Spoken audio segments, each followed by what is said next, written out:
this is another thing to be very wary of, or a red flag, is companies promising you that they're going to cut down your trees. Listen, guys. Again, nobody does anything for no reason, right? Not saying that it doesn't happen and it can't happen, but when they start to promise you the world, they're gonna cut down trees, they're gonna replace your roof, they're gonna give you new windows, and it's gonna, listen, that already sounds too good to be true. Be very careful of companies or sales reps telling you that they're going to do a service that they don't end up doing because they just want to get you to the installation. If they do provide or they do mention any additional services that are going to be done, please make sure that it is in writing, right? And make sure that it is signed off. Make sure that you're aware. Make sure that you're on top of, like, hey, what other services are you going to provide?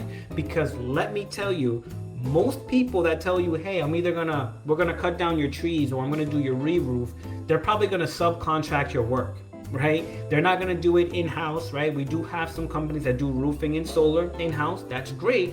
But tree removal and roofing and all these other things, most companies, not all, right? Usually if you can find a local installer and they've been in business for a while, right, they might be able to do some roofing, some construction work, some solar, right? But most companies, they're just going to be there to help you with the solar, and they're going to subcontract everything else.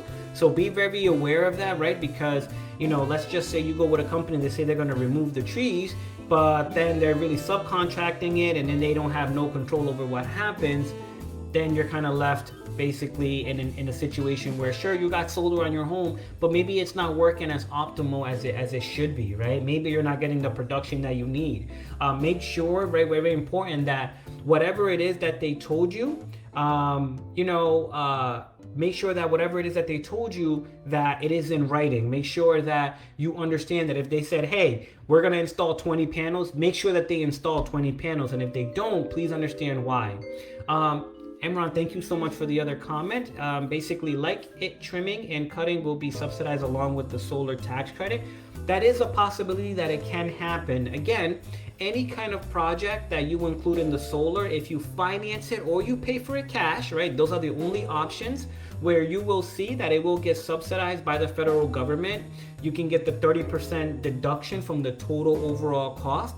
But again, I would be very wary of everybody just trying to throw that generality as like, hey, you're going to get a 30% tax credit, or you're going to receive these extra benefits when you may not qualify for it.